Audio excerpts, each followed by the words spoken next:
یہ تو اللہ کا شکر تھا کہ ابا کی پینشن آ رہی تھی، جس سے اماں کے گھر پر ہمارا گزارا چل رہا تھا۔ میری بات سن کر زویا نے ہاتھ کھڑے کر دیے۔ اس کی آنکھوں سے آنسو نکل رہے تھے، اتنے موٹے موٹے آنسو تھے کہ جیسے کسی نے پانی ڈالا ہو۔ وہ رو رہی تھی اور کہہ رہی تھی کہ اللہ تعالیٰ میرے بابا کو واپس بھیج دے یا مجھے بابا کے پاس بھیج دے، میں ان کے بغیر نہیں رہ سکتی۔ آپ نے میرے بابا کو اپنے پاس کیوں بلا لیا؟ وہ اپنی معصوم سی آواز میں اللہ تعالیٰ سے شکایتیں کر رہی تھی، اور اس بار میں نے اسے روکا بھی نہیں تھا۔ میں اسے کیوں روکتی؟ وہ اپنے اللہ سے ہم کلام تھی تو میرا حق نہیں بنتا تھا۔ اور ویسے بھی میں نے سوچ لیا تھا کہ میں اپنی بچیوں کی ایسی تربیت کروں گی کہ وہ اللہ تعالیٰ کے علاوہ کسی سے بھی امید نہیں رکھیں گی۔ کتنی ہی دیر ہم دونوں ماں بیٹیاں وہیں پر بیٹھ کر آنسو بہاتی اور دعائیں کرتی رہی۔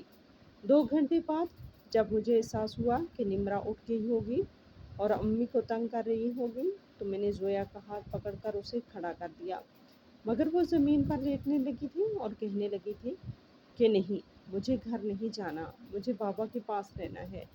میں نے اس سے کہا، بیٹا دیکھو بابا بات نہیں کر رہے، وہ سو رہے ہیں، ہم پھر آئیں گے۔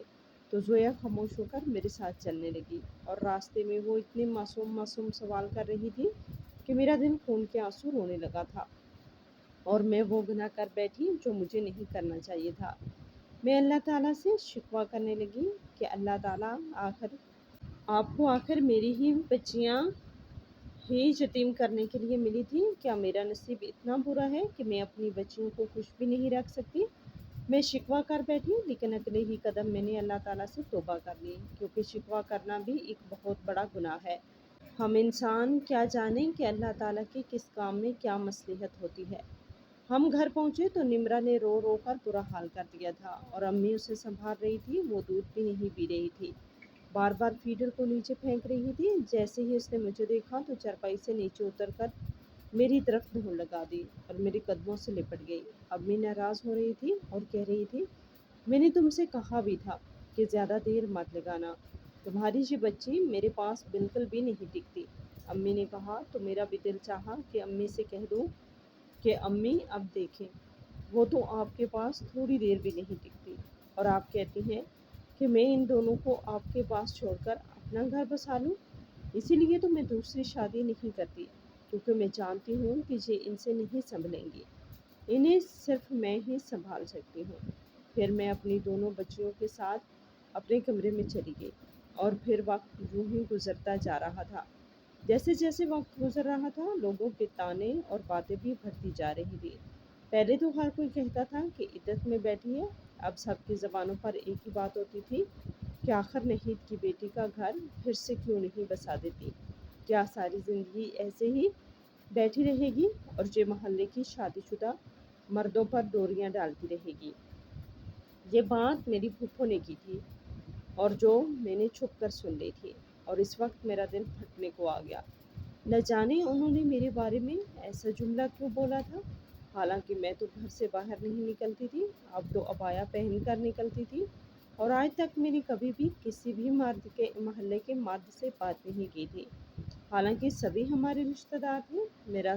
جہاں میرا سارا دھیان موجود تھا، سبھی میرے کزن وغیرہ تھے، لیکن آج تک مجھ میں اتنی ہمت نہیں ہوئی تھی کہ میں ان سے بات کروں۔ میں تو شادی سے پہلے بھی ان سے بات نہیں کرتی تھی، اور اب لوگ مجھ پر یہ الزامات لگا رہے تھے اور میرا دل چیر رہے تھے۔ اس دن تو میں نے پھپھو سے کچھ نہیں کہا، لیکن 1 ہفتے بعد جب وہ دوبارہ آ کر امی سے کہنے لگی، اگر تم کہو تو اس کے لیے کسی کا رشتہ لا دو، ویسے میری نظر میں ایک رشتہ ہے، 70 سال کا آدمی ہے لیکن اچھا کماتا ہے، یہ وہاں پر عیش کرے گی، اور بچیوں کا کیا ہے، یہ تو خود بخود ہی بڑی ہو جائیں گی۔ اگر ساری زندگی تم نے اسے اپنے سینے پر مونگ ڈلنے کے لیے بٹھائے رکھا تو کل کو تمہیں ہی پریشانی ہوگی۔ میں کمرے میں تھی اور پھپھو اور امی دوسرے کمرے میں تھی۔ جب پھپھو کی آواز میرے کانوں میں پڑی تو مجھے ایسا لگا جیسے کسی نے پگھلا ہوا سیسا میرے کانوں میں ڈال دیا ہو۔ میں ساری تمیز بھول کر فوراً اسے امی کے کمرے میں پہنچ گئی۔ پھپھو، میں آپ کو یہاں پر آنے سے منع تو نہیں کر سکتی، کیونکہ یہ آپ کے بھائی کا گھر ہے، اور میں آپ کی دل سے عزت کرتی ہوں، آپ میری بڑی ہیں، لیکن آپ بھی تو کچھ خیال کریں۔ آپ کو کیا لگتا ہے کہ میں ایک 70 سالہ بوڑھے سے شادی کر لوں گی تو خوش رہوں گی اور میری بچیاں بھی جہاں پر خود بخود بڑی ہو جائیں گی، لیکن اگر میں شادی نہیں کروں گی اور اپنی بچیوں کے ساتھ ساری زندگی ان کی محافظ بن کر ان کے پیچھے کھڑی رہوں گی تو ہماری زندگی اور اماں کی زندگی برباد ہو جائے گی، میں آپے سے باہر ہو گئی۔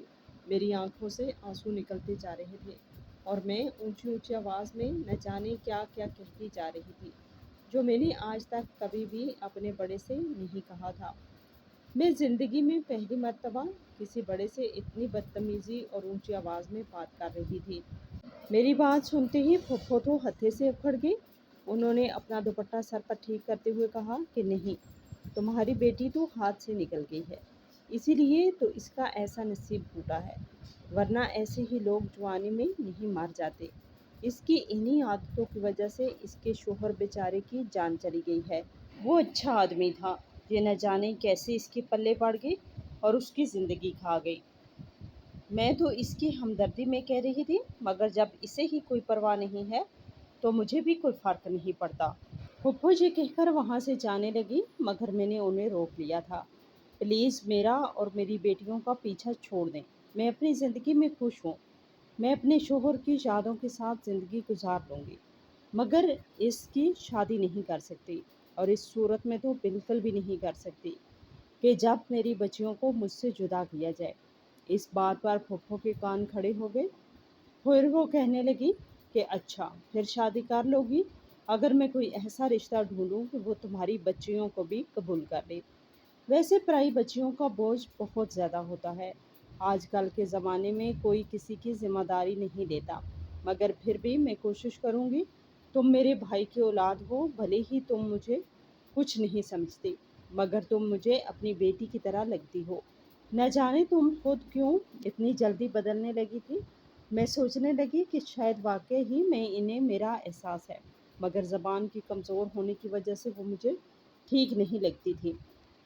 وہ وہاں سے چلی گئی اور میں امی کے پاس آ کر بیٹھ گئی۔ میری آنکھوں میں آنسو تھے اور امی میرے کندھے پہ ہاتھ رکھتے ہوئے کہہ رہی تھی، بیٹا تم اداس نہیں ہو، خوش باش رہا کرو، اپنے بچوں کی اچھی تربیت کرو، شادی ہونی ہوگی تو ہو جائے گی، ورنہ اب میں تمہارے ساتھ کوئی زبردستی نہیں کروں گی۔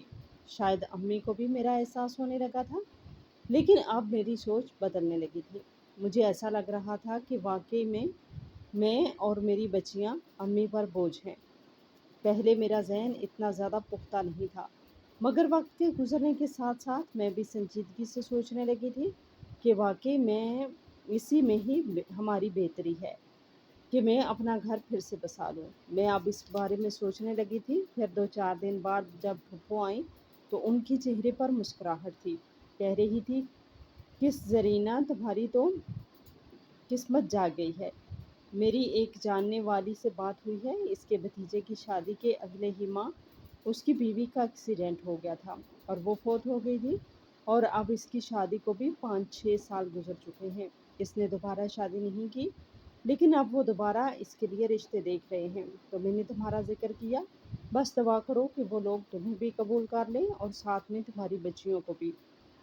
جب پھپھو نے یہ کہا تو مجھے تھوڑا سا سکون ملا کہ چلو میں لوگوں کے طعنوں سے بچ جاؤں گی اور میرے سر پر ایک مرد کا سایہ آ جائے گا جو میری بچیوں کو بھی سنبھال لے گا، کیونکہ میں سمجھتی تھی کہ ہر کوئی معاشرے میں ایک جیسا نہیں ہوتا، ہر کوئی مختلف ہوتا ہے۔ وقت بڑی تیزی کے ساتھ گزرتا جا رہا تھا۔ جیسے جیسے وقت گزر رہا تھا میرے رشتے کی بات بڑھتی جا رہی تھی۔ وہیں پر پھپھو اور امی نے میرے رشتے کی بات چلا لی تھی۔ جب وہ آدمی ساتھ آیا تو وہ مجھے اچھا لگا، میری ہی عمر کا تھا یا تھوڑا بہت بڑا ہوگا، شکل سے بھی سلجھا ہوا لگ رہا تھا اور فیملی بھی اچھی لگ رہی تھی۔ اور جب امی اور پھپھو نے میری بچیوں کی بات چلائی تو قاسم کی ماں نے کہا، ہاں ہمیں کوئی اعتراض نہیں ہے، بچیاں تو سب کی سانجھی ہوتی ہیں، بس آپ ہمیں اپنی بیٹی کا ہاتھ دے دیں تاکہ ہمارے بیٹے کا گھر بس جائے۔ ہمارے لیے یہی بڑی خوشی کی بات ہے کہ ہمارا بیٹا اتنے عرصے بعد آپ کی بیٹی کی تصویر دیکھ کر رشتے کے لیے مان گیا ہے۔ میں نے بس ایک نظر ہی قاسم کو دیکھا تھا اور پھر نظریں جھکا لی تھی۔ مجھے ایسا لگ رہا تھا کہ میں اپنے مرحوم شوہر کے ساتھ بے وفائی کر رہی ہوں، حالانکہ ایسی کوئی بات نہیں تھی۔ اور پھر آخرکار وہ دن بھی آ گیا جب میں ایک نئے بندھن میں بندھ گئی تھی اور اب میرا ماضی بالکل پیچھے رہ گیا تھا۔ میں نے سوچ لیا تھا کہ اب میں اپنے مرحوم شوہر کے بارے میں نہیں سوچوں گی، کیونکہ اگر میں ان کے بارے میں سوچتی تو یہ قاسم کے ساتھ بے وفائی ہوتی، اور میں اپنے شوہر کے ساتھ بے وفائی نہیں کرنا چاہتی تھی۔ میں دل ہی دل میں خوش ہو رہی تھی کہ قاسم کتنے اچھے انسان ہیں جنہوں نے میری دونوں بیٹیوں کو اور مجھے قبول کر لیا ہے۔ میری خوشی کی انتہا نہیں تھی، اور پھر میں اس کے ساتھ گاڑی میں بیٹھ کر اپنے گھر آ گئی تھی، اور سب سے بڑی بات یہ تھی کہ میری بچیاں بھی میرے ساتھ گاڑی میں بیٹھی تھی۔ کسی کو کوئی اعتراض نہیں تھا۔ میں خوشی سے پھولے نہیں سما رہی تھی۔ میں دل ہی دل میں پھپھو کو بھی دعائیں دے رہی تھی کہ بھلے ہی پھپھو جتنی بھی کڑوی باتیں کریں، انہوں نے میرے لیے اچھا فیصلہ کیا ہے۔ یہ تو میں جانتی تھی کہ اگر میں نے ساری زندگی امی کے گھر پر گزاری تو لوگ مجھے تانے ہی مارتے رہیں گے۔ کوئی کہے گا کہ بد کردار ہے، تو کوئی کہے گا کہیں منہ کالا کرتی رہی ہے، اسی لیے نکاح کے بندھن میں نہیں بنتی۔ لوگوں کی طرح طرح کی باتیں تھیں اور میں ان کے منہ پر ہاتھ نہیں رکھ سکتی تھی۔ صرف میں اپنے آپ کو بدل سکتی تھی، اور اب میں نے اپنا نصیب بدلنے کی کوشش کر لی تھی۔ میں نہیں جانتی تھی کہ یہ ایک بہت ہی غلط فیصلہ ثابت ہونے والا ہے۔ جب میں اپنے سسرال پہنچی تو وہاں پر میرا خوب اچھے سے استقبال کیا گیا۔ بھلے ہی نکاح سادگی سے ہوا تھا، مگر میرے کمرے کو سجایا گیا تھا۔ میری بچیاں میرے ساتھ کمرے میں آنے لگی تھی، لیکن اس وقت میری ساس نے انہیں روک لیا اور مجھے کہنے لگی، بیٹی میں انہیں اپنے کمرے میں سلا لیتی ہوں، کچھ دن تم لوگ اپنی زندگی گزارو، جب کچھ عرصہ ہو جائے گا تو تم انہیں اپنے پاس رکھ لینا۔ میری ساس کی یہ بات میرے دل و دماغ کو اچھی لگی تھی۔ میں سمجھ رہی تھی کہ وہ میرا خیال کر رہی ہے، اور واقعی میں وہ میرا خیال کر رہی تھی۔ وہ مجھے ایک اچھی اور صابر خاتون لگتی تھی۔ میں قاسم کے ساتھ کمرے میں آ گئی تھی۔ میں صوفے پر بیٹھی۔ میں کوئی کنواری دلہن تو تھی نہیں، میں یہ سب پہلے بھی دیکھ چکی تھی، اسی لیے دل میں اب کوئی خوف، ڈر اور شرمندگی نہیں تھی جو پہلی شادی کے وقت ہوتی ہے۔ قاسم نے میرا ہاتھ تھاما اور کہنے لگا کہ سمینہ، اپنی بیوی کی موت کے بعد میں نے سوچ لیا تھا کہ کبھی بھی شادی نہیں کروں گا، لیکن جب رشتے والی خالہ نے مجھے تمہاری تصویر دکھائی تو میرا دل چاہا کہ مجھے شادی کر لینی چاہیے۔ تم مجھے پہلی نظر میں ہی اچھی لگی تھی۔ کیا تمہارے ساتھ کوئی زبردستی تو نہیں ہوئی؟ وہ مجھ سے میری مرضی معلوم کر رہے تھے، حالانکہ اب کوئی فائدہ نہیں تھا، نکاح ہو چکا تھا اور ویسے بھی مجھے کوئی اعتراض نہیں تھا، اسی لیے مجھے ان کا پوچھنا اچھا لگا تھا۔ نہیں قاسم، مجھے کوئی اعتراض نہیں ہے۔ میں پہلے اپنی بچیوں کے لیے شادی نہیں کرنا چاہتی تھی، لیکن پھر جب مجھے احساس ہوا کہ میری بچیوں اور میرے لیے یہی بہتر ہے کہ میں دوسری شادی کر لوں، تو پھر میں نے اپنا معاملہ اللہ تعالیٰ کے حوالے کر دیا۔ ہم دونوں میں بات چیت کا سلسلہ شروع ہو چکا تھا۔ وہ مجھے اتنے مہربان لگ رہے تھے کہ دل چاہ رہا تھا کہ ان کا ہاتھ چوم لوں، اور پھر یہ رات یوں ہی گزر گئی۔ صبح سویرے ہی میری ساس میری بچیوں کو میرے کمرے میں لے آئی تھی۔ میری بچیاں میرے گلے سے لگ کر رو رہی تھیں اور کہہ رہی تھی، امی ہمیں آپ کے ساتھ سونا ہے، ہم ان دادی اماں کے پاس نہیں سوئیں گی۔ اس بات پر میرا تو شرم سے برا حال ہو گیا۔ مجھے ایسا لگ رہا تھا جیسے قاسم اور میری ساس کو یہ بات اچھی نہیں لگے گی، لیکن جیسے ہی قاسم نے کہا، ٹھیک ہے بیٹا، آپ لوگ ہمارے پاس سونا، یہ سن کر میرا دل باغ باغ ہو گیا، مگر مجھے یقین نہیں آ رہا تھا کہ کوئی اس دنیا میں اتنا بھی اچھا ہو سکتا ہے جسے کوئی اعتراض نہیں۔ اور پھر وقت یوں ہی گزرتا گیا۔ میری دونوں بچیاں ہمارے پاس رہنے لگی تھیں۔ دراصل اس گھر کے دو پورشن تھے، ایک پورشن میرا اور قاسم کا تھا، اور دوسرے پورشن میں قاسم کا کنوارا بھائی اور اس کی امی رہتے تھے۔ ہمارے پورشن میں 2 کمرے، برآمدہ، کچن، باتھ روم وغیرہ سب کچھ تھا۔ ویسے تو قاسم نے کوئی اعتراض نہیں کیا، لیکن مجھے دل ہی دل میں محسوس ہوتا تھا کہ شاید انہیں اچھا نہ لگے کہ بچیاں ہمارے ہی کمرے میں سوئیں، اسی لیے میں نے ایک اور جگاڑ لگا لیا۔ دونوں کمروں کے درمیان ایک دروازہ تھا، اور اس دروازے سے دونوں کمروں میں آ جا سکتے تھے۔ میں نے دوسرے کمروں میں بیچیوں کا بستر سیٹ کر دیا اور ان کا سارا سامان بھی۔ وہ اسی کمرے میں سوتی تھی۔ انہیں ڈر بھی نہیں لگتا تھا، کیونکہ ہم درمیان والا دروازہ کھول کر رکھتے تھے، اور بچیاں بھی خوش تھیں کہ وہ میرے پاس ہیں اور یہ زندگی یوں ہی گزرتی جا رہی تھی۔ جیسے جیسے دن گزرتے جا رہے تھے میں خود کو دنیا کی خوش قسمت ترین لڑکی سمجھ رہی تھی۔ میں سمجھتی تھی کہ یہ فیصلہ میرے حق میں بڑا ہی اچھا ثابت ہوا ہے۔ دوپہر کا وقت تھا، میں کچن میں کھانا بنا رہی تھی کہ اچانک سے مجھے زویا کے رونے کی آواز آئی۔ میں فوراً سے بھاگ کر کمرے میں گئی تو وہ زمین پر گری ہوئی تھی اور کہہ رہی تھی کہ میرا پاؤں میز سے لگ گیا ہے۔ قاسم بھی دوڑ کر دوسرے کمرے سے آ گئے تھے، وہ بھی اسے پیار کرنے لگے تھے۔ وہ میری بچیوں سے ایسے پیار کرتے تھے کہ جیسے وہ ان کی اپنی بچیاں ہوں۔ سمینا، تم جاؤ کھانا بناؤ، میں اسے سنبھال لوں گا، بلکہ میں اپنی بیٹی کو باہر لے کر جاتا ہوں۔ میری بیٹی جو کہے گی وہ میں اسے خرید کر دوں گا۔ انہوں نے زویا کا ہاتھ تھام کر کہنا شروع کیا تو زویا کے چہرے پر مسکراہٹ آ گئی۔ میں بھی اطمینان سے کچن میں آ کر کام کرنے لگی اور چھوٹی نمرا بھی میرے پاس کچن میں فرش پر کھیل رہی تھی۔ میں اپنے کام میں مگن تھی۔ جب تھوڑی دیر بعد میں کام ختم کر کے باہر نکلی تو قاسم اور زویا کہیں پر بھی موجود نہیں تھے۔ انہیں غیر موجود پا کر میرے چہرے پر مسکراہٹ آ گئی کہ ضرور قاسم اسے چپ کروانے کے لیے بازار لے کر گئے ہیں۔ اور پھر جب وہ کچھ دیر بعد واپس آئے تو وہ خالی ہاتھ نہیں تھے۔ زویا نے بہت سارے کھلونے اور کھانے پینے کی چیزیں لی ہوئی تھیں، جس میں نمرا کے لیے بھی بہت ساری چیزیں تھیں۔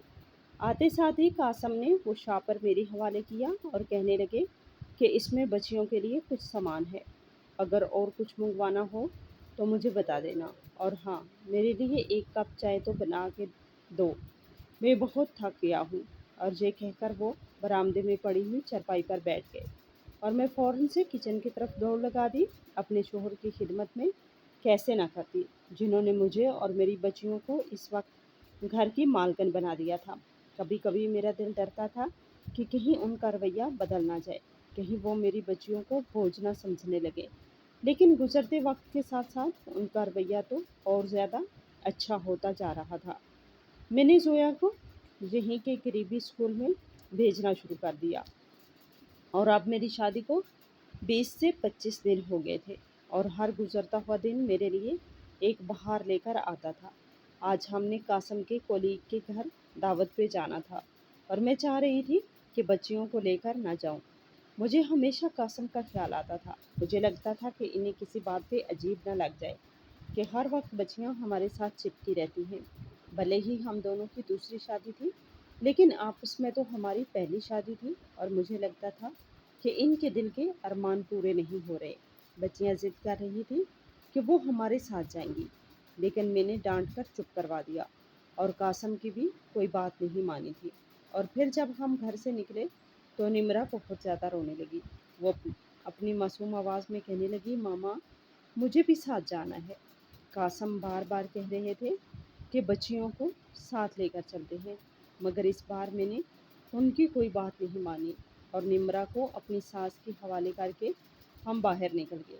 مجھے ایسا نہیں لگ رہا تھا کہ میں اپنی بچیوں پر ظلم کر رہی ہوں، بلکہ میں ایک ماں بن کر انہیں پال بھی رہی تھی اور اپنے شوہر کو ان کی زندگی میں خوشیاں بھی دینا چاہتی تھی۔ دعوت میں بڑا ہی مزہ آیا تھا۔ قاسم میرا بہت خیال رکھ رہے تھے اور اپنے تمام کولیگس اور دوستوں سے میرا تعارف بھی کروایا۔ اور پھر رات کے ہم گھر واپس آئے۔ ہم سب سے پہلے بچیوں کے کمرے میں گئے۔ وہ دونوں سو چکی تھی۔ انہیں سوتا ہوا دیکھ کر قاسم کہنے لگے کہ میں تو کہتا ہوں نمرا کو اپنے ساتھ سلایا کرو، بچی چھوٹی سی ہے، کہیں ڈر نہ جائے۔ لیکن میں نے کہا نہیں، کوئی بات نہیں، وہ دونوں بہنیں ساتھ سوتی ہیں۔ ہم اپنے کمرے میں آ گئے، لیکن قاسم اب بھی یہی بات کر رہے تھے کہ میری بات پر غور کرو، چھوٹی بچیاں ڈر جاتی ہیں، یہ نہ ہو کہ ان کے ذہن پر کوئی اثر ہو جائے، اور وہ ابھی چھوٹی سی تو ہے، تم نے اس کا بستر علادہ کر دیا ہے۔ وہ یہ کہہ کر باتھ روم میں چینج کرنے کے لیے چلے گئے اور میں اس بارے میں سوچنے لگی کہ جب انہیں کوئی اعتراض نہیں ہے تو مجھے کیا اعتراض ہو سکتا ہے۔ میں اپنے دل پر پتھر رکھ کر اپنی بچیوں کو دوسرے کمرے میں سلا رہی تھی، جبکہ قاسم کو کوئی مسئلہ نہیں تھا، ورنہ امی کے گھر پر تو میں اپنی دونوں بچیوں کو اپنے پاس ہی سلاتی تھی، جہاں تک کہ میں تو کبھی کبھی انہیں اپنے سینے سے لگا کر سوتی تھی، جس سے مجھے ٹھنڈک محسوس ہوتی تھی۔ پھر میں نے سوچا کہ کل نمرا کو اپنے پاس بلاؤں گی اب تو وہ وہاں پر آرام سے سو رہی ہے تو وہیں پر سونے دیتی ہوں۔ میں نہیں جانتی تھی کہ قاسم کی اس بات کے پیچھے کون سا راز چھپا ہوا ہے۔ پھر اگلا سارا دن بھی یوں ہی گزر گیا۔ قاسم زیادہ ٹائم گھر پر نہیں ہوتے تھے اور وہ صبح کے گئے ہوئے دوپہر کو ہی واپس آتے تھے۔ ان کا کام ٹھیک ٹھاک چل رہا تھا۔ میرا دیور اور ساس بھی اچھے تھے، اسی لیے مجھے جہاں پر کوئی پریشانی نہیں ہوتی تھی، بلکہ میرا دیور تو مجھے بالکل میرے بھائیوں کی طرح لگتا تھا۔ میں نے کبھی بھائی کا پیار نہیں دیکھا تھا کیونکہ میں امی ابو کی اکلوتی بیٹی تھی، لیکن جہاں پر مجھے محسوس ہوا کہ بھائی ایسے ہوتے ہیں۔ میرا دیور چھوٹی چھوٹی چیزوں کا خیال رکھتا تھا، کبھی میرے لیے کچھ لاتا تو کبھی بچیوں کے لیے۔ میں جب بھی کبھی امی کے گھر جاتی تو وہ میری خوشی دیکھ کر نہال ہو جاتی اور بس یہی کہتی کہ بیٹا ہمیشہ ماں باپ کی بات ہی ماننی چاہیے، بڑوں کی بات میں ہی کوئی نہ کوئی مصلحت چھپی ہوتی ہے، ہمیشہ اپنی ضد نہیں باندھتے۔ اگر آج بھی تم ضد کر کے یہیں پر بیٹھی رہتی تو آج بھی لوگوں کے تانے سن رہی ہوتی اور بڑی مشکل سے گزارا چل رہا ہوتا۔ دیکھو تو تمہاری بچیاں بھی خوش ہیں، ان کا خرچہ بھی تمہارا شور اٹھا رہا ہے اور تم بھی خوش ہو۔ اور تم زندگی میں کیا چاہتی ہو؟ امی کی باتیں میرے دل پر گہرا اثر کرتی تھی اور میں واقعی میں یہ سوچنے لگی کہ وہ جو بھی کہہ رہی ہیں ٹھیک کہہ رہی ہیں، اور بعد میں مجھے اس چیز کا ایک اور جواب مل گیا کہ بے شک بڑے ٹھیک کہتے ہیں، لیکن ہر دفعہ وہ ٹھیک نہیں ہوتے، یا کبھی کبھی ہماری قسمت ہی انہیں غلط ثابت کر دیتی ہے۔ وقت گزرتا جا رہا تھا اور آج میں نے نمرا کو اپنے پاس لایا۔ وہ بہت زیادہ خوش ہو رہی تھی۔ قاسم اور میں بیڈ کے کونوں پہ سوئے ہوئے تھے اور درمیان میں نمرا سوئی ہوئی تھی، مگر ابھی تک اسے نیند نہیں آئی تھی۔ وہ قاسم کے ساتھ باتیں کر رہی تھی اور وہ بھی اس سے پیار جتا رہے تھے۔ میں اپنے موبائل پر اپنی دوست سے بات کر رہی تھی، بیچ میں قاسم اور نمرا کی آوازیں بھی میری دوست کے پاس جا رہی تھی، اسی لیے میری دوست کہہ رہی تھی کہ واقعی میں یار ہر وقت اللہ سے شکوہ نہیں کرتے، کبھی کبھی اللہ تعالیٰ ہماری زندگی میں وہ کرتے ہیں جو ہم نے کبھی سوچا بھی نہیں ہوتا۔ مجھے تو لگتا ہے تم اکبر سے زیادہ قاسم کے ساتھ خوش ہو۔ اس بات پر میرے گلے میں آنسو کا ایک پھندا پھنسنے لگا تھا، کیونکہ اکبر بھلے ہی میرے ساتھ نہیں تھے اور میں بھی کبھی انہیں سوچا بھی نہیں تھا، کیونکہ میں اسے قاسم کے ساتھ بے وفائی سمجھتی تھی، لیکن کبھی وہ میرے ذہن سے بھی نکلے نہیں تھے۔ میں نے بات بدل کر اپنی دوست سے کہا، چلو ٹھیک ہے، اب مجھے نیند آ رہی ہے تو میں سونے لگی ہوں۔ یہیں پر ہماری بات ختم ہو گئی۔ بات ختم ہوئی تو میں نے دیکھا قاسم نمرا کا سر تھپتھپا رہے ہیں اور وہ فیڈر منہ میں لیے آنکھیں بند کی ہوئی تھی، لیکن ابھی شاید وہ جاگ رہی تھی۔ پھر تھوڑی دیر بعد وہ سو گئی۔ دیکھا کتنے سکون سے سو رہی ہے۔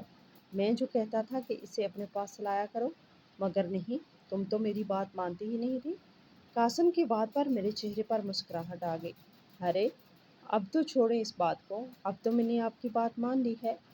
ویسے آپ ٹھیک ہی کہتے ہیں، دیکھیں نمرا کتنا سکون سے سو رہی ہے اور مجھے امید ہے کہ یہ رات کو اٹھے گی بھی نہیں، کیونکہ اسے پتہ ہے کہ وہ اپنی ماں کے پاس سو رہی ہے۔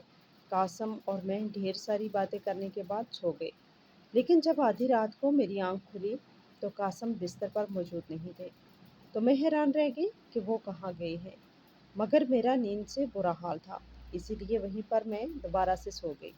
اور صبح جب میں نے قاسم سے اس بات کا ذکر کیا تو کہنے لگے، میں تو کہیں نہیں گیا، ہاں بس تھوڑی دیر کے لیے باتھ روم گیا تھا۔ ان کی اس بات پر مجھے سمجھ نہیں آئی کہ اس وقت وہ باتھ روم میں ہی ہوں گے۔ میں نہیں جانتی تھی کہ وہ کیا کرتے پھر رہے ہیں۔ وقت گزرنے کے ساتھ ساتھ زویا مجھے کچھ بدلی بدلی سی لگنے لگی۔ ایسا لگتا تھا کہ وہ مجھ سے کچھ چھپا رہی ہے۔ میں اس سے جب بھی پوچھتی تو وہ یہی کہتی کہ کوئی بات نہیں امی، لیکن ماں تو پھر ماں ہی ہوتی ہے۔ اب میں اس کی فکر میں رہنے لگی تھی، حالانکہ پہلے ایسا کچھ نہیں تھا، وہ خوش رہتی تھی، مگر اب وہ مکمل طور پر بدلنے لگی تھی۔ میں نے ایک دو مرتبہ قاسم سے بھی اس بات کا ذکر کیا تھا، وہ کہنے لگے کہ یہ تمہارا وہم ہے، مجھے تو ایسا کبھی محسوس نہیں ہوا۔ صبح صبح کا وقت تھا، میں کچن میں کھڑی ناشتہ بنا رہی تھی۔ میں کئی مرتبہ زویا کو آواز لگا چکی تھی کہ بیٹا ناشتہ کر لو تو پھر تمہیں اسکول بابا چھوڑ آئیں گے، لیکن وہ آ ہی نہیں رہی تھی۔ جب میں اس کے کمرے میں گئی تو وہ اسکول یونیفارم پہنے ہوئے تھی اور بیگ پیک کر رہی تھی۔ مجھے دیکھ کر کہنے لگی، امی بس میں آ ہی رہی تھی اور پھر جب میں کمرے سے نکلنے لگی تو اس نے مجھے روک لیا اور کہنے لگی، امی کیا مجھے اسکول چھوڑنے کے لیے نہیں جا سکتی؟ اس کی اس بات پر میں بل کر حیران ہو گئی کہ یہ کیسا مطالبہ ہے۔ آج تک زویا نے کبھی بھی ایسی بات نہیں کی۔ نہیں بیٹا، میرے پاس ٹائم نہیں ہوتا، میں نے صبح گھر کے کام کرنے ہوتے ہیں، نمرا کو بھی سنبھالنا ہوتا ہے اور پھر تمہاری دادی کو ناشتہ بھی دینا ہوتا ہے۔ تم بابا کے ساتھ جاتی ہو، کیا تمہیں ان کے ساتھ جانا اچھا نہیں لگتا؟ کیا کوئی مسئلہ ہے؟ میں وہ نہیں سوچ رہی تھی جو زویا کہنا چاہتی تھی، مگر وہ کہہ نہیں پائی تھی کیونکہ وہ معصوم بچی تھی۔ میری بات پر اس نے نفی میں سر ہلا دیا۔ شاید اسے خود بھی ابھی اس چیز کی سمجھ نہیں آ رہی تھی۔ وقت اسی رفتار سے گزرتا جا رہا تھا اور میں نے اب زویا کی باتوں اور اس کے رویے کو بھولنا شروع کر دیا تھا۔ آج میں نے اپنی ساس سے اجازت لے لی کیونکہ میں آج اپنی دوست کے گھر جانا چاہتی تھی۔ اتوار کا دن تھا، دونوں بچیاں بھی گھر پر تھیں اور قاسم بھی، لیکن انہیں کوئی کام تھا، اسی لیے وہ کہہ رہے تھے کہ تم کیمپ میں چلی جاؤ، جب پھر تمہیں خاور چھوڑائے گا۔ خاور بھی صبح سے گھر پر نہیں تھا، اسی لیے پھر مجھے کیمپ میں ہی جانا پڑا۔ میں اپنی دونوں بچیوں کے ساتھ جب اپنی دوست کے گھر پہنچی تو وہ زویا کو دیکھ کر حیران ہو گئی اور کہنے لگی کہ اسے کیا ہوا ہے؟ کیا یہ بیمار ہے؟ اپنی دوست کی بات سن کر میں حیران ہو گئی کہ وہ ایسی بات کیوں کر رہی ہے۔ نہیں شائستہ، یہ بیمار تو نہیں ہے، یہ تو بالکل ٹھیک ہے۔ بیٹا، آنٹی کو بتاؤ تم ٹھیک ہو نا؟ میں نے زویا کا کندھا تھپ تھپایا تو اس کے چہرے پر مسکراہٹ آ گئی، مگر اس نے کوئی جواب نہیں دیا۔ وہ دونوں میری دوست کے بچوں کے ساتھ کھیلنے کے لیے چلی گئی اور اب میری دوست مجھ سے کہہ رہی تھی کہ زویا کا خیال رکھا کرو، شاید اسے نیا ماحول پسند نہیں آ رہا، یہ مجھے کچھ بجھی بجھی سی لگ رہی ہے۔ دیکھو وزن بھی کتنا کم ہو گیا ہے، کتنی کمزور ہو رہی ہے۔ جب شائستہ نے زویا کی طرف دیکھتے ہوئے کہا جو دور اس کی بیٹی کے ساتھ کھیل رہی تھی، تو میں بھی اسی سوچ میں غرق ہو گئی کہ کیا واقعی میں شائستہ کی بات میں کوئی نہ کوئی سچائی ہے، لیکن میں اس نتیجے تک بالکل بھی نہیں پہنچ سکی جو میری پیٹھ پیچھے ہو رہا تھا۔ اور پھر وہاں پر کچھ ٹائم گزارنے کے بعد جب میں نے قاسم کو کال کی تو وہ کہنے لگے کہ ہاں میں فارغ ہوں، میں ابھی گاڑی لے کر آتا ہوں اور تم لوگوں کو گھر لے جاتا ہوں۔ تھوڑی دیر کے بعد وہ اندر آ گئے۔ میں اور نمرا پچھلی سیٹ پر بیٹھے تھے اور زویا آگے بیٹھی ہوئی تھی کیونکہ قاسم نے اس سے کہا تھا کہ بیٹا تم آگے بیٹھ جاؤ۔ جب اس نے یہ کہا تو میں نے زویا کے چہرے پر تھوڑی فکر مندی دیکھی تھی۔ ایک لمحے کے لیے مجھے ایسا لگا شاید زویا قاسم سے ڈر رہی ہے یا پھر کبھی قاسم نے غصہ کیا ہوگا، اسی لیے زویا نے اس بات کو دل پر لے لیا ہوگا۔ وہ بڑی معصوم تھی، جب کبھی میں بھی اس پر غصہ کرتی تھی تو وہ مجھ سے بھی 2 دن تک بات نہیں کرتی تھی۔ میں نے یہی سوچ لیا کہ ضرور قاسم اور زویا کے درمیان بھی یہی چل رہا ہے، کیونکہ کبھی کبھار قاسم غصہ بھی کرتے تھے لیکن مجھے برا نہیں لگتا تھا۔ میں سمجھتی تھی کہ ان کے باپ ہیں اور باپ ہمیشہ بچوں کو اچھا برا سکھاتے رہتے ہیں۔ اور آخر کار ہم گھر بھی پہنچ گئے۔ وقت کا پہیہ یوں ہی گھومتا جا رہا تھا اور میری زندگی کے دن ہفتوں میں اور ہفتے مہینوں میں بدلتے جا رہے تھے اور میری شادی کو پورے 2 مہینے ہو گئے تھے اور اب زویا ایک زندہ لاش کی طرح رہنے لگی تھی۔ وہ پچھلے 1 ہفتے سے بیمار تھی، اس نے اسکول جانا چھوڑ دیا تھا اور میں اس کی وجہ سے بہت زیادہ پریشان تھی۔ اتنے ڈاکٹروں کو دکھا چکی تھی مگر کوئی فائدہ حاصل نہیں ہوا۔ قاسم بھی اس کی وجہ سے پریشان رہتے تھے، کہتے کہ سمجھ نہیں آتی کہ بچی کے ساتھ مسئلہ کیا ہے، اگر تم کہو تو اسے کسی دوسرے شہر ڈاکٹر کے پاس لے چلیں، لیکن مجھے لگتا ہے کہ زویا کو کوئی بیماری نہیں، بس وہ مجھ سے کچھ چھپا رہی ہے۔ کیا کوئی پریشانی ہے اس نے اپنے سر پر لے لی ہے، لیکن ہمیشہ کی طرح جب بھی میں اس سے پوچھتی تو وہ انکار کر دیتی اور اب ڈری سہمی رہنے لگی تھی۔ شام کا وقت تھا جب ہم لوگ کھانا کھا چکے تھے۔ زویا کی طبیعت ٹھیک نہیں تھی، اس نے کھانا آج بھی نہیں کھایا تھا، بس دوپہر میں ہی تھوڑا بہت کچھ کھایا تھا اور اب ہر روز رات کا کھانا چھوڑنے لگی تھی، جیسے کھانے سے خوف محسوس ہوتا ہو۔ اور آخر کار وہ رات بھی آ گئی۔ میں نمرا کو لے کر اپنے کمرے میں آ گئی جہاں پر قاسم پہلے سے موجود تھے۔ زویا اپنے کمرے میں ہی تھی۔ میں نے دروازے سے جھانک کر دیکھا تو وہ آرام سے لیٹی ہوئی تھی اور پھر میں نے درمیان کے دروازے سے واپس اپنے کمرے میں آ گئی۔ میں آج بہت زیادہ تھک چکی تھی۔ آج میں نے بہت سارے گھر کے کام کیے تھے، کپڑے دھوئے اور گھر کو بھی ڈیپ کلین کیا تھا۔ میرا جسم ٹوٹ رہا تھا، کوئی ہمت نہیں تھی، کمر اکڑ گئی تھی۔ جیسے ہی میں نے بستر سے کمر ٹکائی تو ایک کراہ کی آواز میرے منہ سے نکل گئی، اور پھر میں نے نمرا کو بیڈ پر لٹا دیا، اور وہ بھی نیند کے لیے بےتاب ہو رہی تھی۔ اور پھر تھوڑی دیر کے اندر ہی مجھے نیند آ گئی۔ میں نہیں جانتی تھی کہ میری پیٹھ پیچھے کیا ہو رہا ہے۔ اگر میں پہلے جان لیتی تو شاید میں کوئی قدم اٹھا لیتی اور میری بچی بیچاری کا ذہن خراب نہ ہوتا۔ لیکن ہر کام کا ایک مخصوص وقت ہوتا ہے، اور اب وہ وقت آ گیا تھا۔ آدھی رات کا وقت تھا۔ پیاس کی شدت سے میری آنکھ کھلی تو میں نے دیکھا قاسم بستر پر موجود نہیں تھے، اور اب اکثر اوقات وہ بستر سے غائب رہنے لگے تھے۔ مگر میں سمجھتی تھی کہ شاید وہ باہر چہل قدمی کر رہے ہوں گے، کیونکہ اکثر وہ کہتے تھے کہ مجھے اندر گھٹن محسوس ہوتی ہے۔ اور ان کی ایک گندی عادت یہ بھی تھی، جسے میں نے نہ چاہتے ہوئے بھی قبول کر لیا تھا، کہ وہ سگریٹ بھی پیتے تھے۔ اسی لیے کبھی کبھی مجھے لگتا کہ شاید سگریٹ کی طلب کی وجہ سے وہ باہر چلے گئے ہوں۔ لیکن آج مجھے پیاس نے بستر سے اٹھا دیا۔ میں نے دیکھا تو جگ میں پانی نہیں تھا۔ میں جگ اٹھا کر کچن کی طرف آ گئی۔ میں کچن سے پانی پی کر جب باہر نکلی تو صحن میں مکمل طور پر سناٹا تھا۔ وہاں پر قاسم نہیں تھی تو مجھے دھڑکا سا لگا کہ وہ کہاں جا سکتے ہیں، اور وہ بھی اتنی رات کو۔ نہ جانے رات کا کون سا وقت تھا۔ میں نے گھڑی بھی نہیں دیکھی تھی۔ میں پھر سے اندر آ گئی۔ میں پریشانی میں ادھر ادھر ٹہلنے لگی، نہیں جانتی تھی کہ وہ ساتھ والے کمرے میں ہے۔ اور پھر مجھے خیال آیا کہ چلو زویا کی طبیعت دیکھ لیتی ہوں، وہ آرام سے سو رہی ہے یا نہیں۔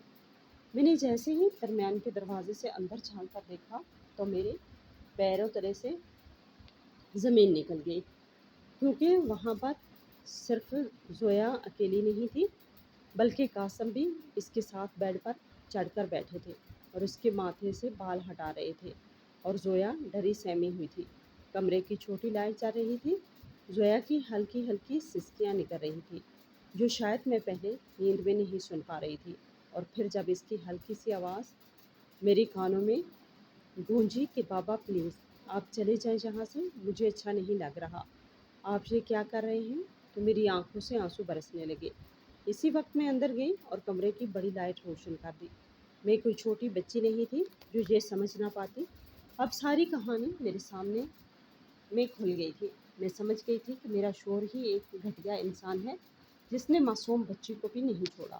اب مجھے سمجھ آ گئی تھی کہ وہ نمرا کو یہاں پر کیوں سلانا چاہتا تھا، تاکہ نمرا میرے پاس رہے اور وہ آرام سے زویا کو تنگ کر سکے۔ لائٹ جلتے ہی قاسم کے چہرے کی ہوا کہا تو وہ آگے بڑھے اور اپنے ہاتھ سے میرا منہ دبوچ لیا۔ زویا میری ٹانگیں پکڑ کر سسک رہی تھی۔ اب تو میری بھی سسکیاں نکلنا شروع ہو گئی۔ انہوں نے میرا جبڑا سختی سے پکڑ رکھا تھا اور کہہ رہے تھے تم کیا سمجھتی ہو، تم جیسی عورت کے لیے میں مرا جا رہا تھا اور میرے لیے تم سے شادی کی؟ میں اسے ایسے بلا وجہ تمہاری بچیوں کو بوجھ نہیں اٹھا رہا تھا، اور ویسے بھی اس سے کیا ہی فرق پڑتا ہے۔ ان کی اس بات پر میرا سارا مان ٹوٹ گیا اور میں زمین پر بیٹھ کر زور زور سے رونے لگی۔ اگر آپ نے یہی سب کرنا تھا تو پھر آپ نے مجھ سے شادی ہی کیوں کی؟ میں اپنی بچیوں کے لیے شادی نہیں کرنا چاہتی تھی تاکہ میری بچوں کی زندگی خراب نہ ہو، اور آپ نے وہی کیا جس کا مجھے ڈر تھا۔ میں روتی جا رہی تھی۔ میں نہیں جانتی تھی کہ آگے میرے ساتھ اور بھی برا ہونے والا ہے۔ انہوں نے مجھے بالوں سے پکڑا اور کہنے لگے کہ ٹھیک ہے، تم یہ شادی نہیں کرنا چاہتی تھی تو میں اس رشتے کو یہیں پر ختم کرتا ہوں، میں طلاق دیتا ہوں۔ جب انہوں نے 3 بار یہ کہا تو مجھے ایسا لگا کہ اب میں یہاں سے اٹھ نہیں پاؤں گی۔ میں زندہ لاش بن گئی تھی۔ مگر تھوڑی دیر بعد مجھ میں نہ جانے کہاں سے اتنی ہمت آئی کہ میں نے اپنا سامان سمیٹا اور آدھی رات کو اپنی بچیوں کے ساتھ باہر نکل آئی۔ وہاں پر کوئی رکشا نہیں تھا۔ میں پیدل چلتے چلتے اپنے گھر پہنچی تو صبح کی اذانیں ہو رہی تھی۔ جب امی نے مجھے دیکھا تو وہ رونے لگی، کیونکہ جب بیٹیاں صبح سویرے یا رات کو گھر آ جائیں تو ماؤں کے دل کو دھڑکا سا لگ جاتا ہے۔ میں نے امی سے کہا کہ آپ کو رونے کی کوئی ضرورت نہیں، اب میں کسی کے تانوں میں نہیں آؤں گی، مزید برا نہیں ہونے دوں گی۔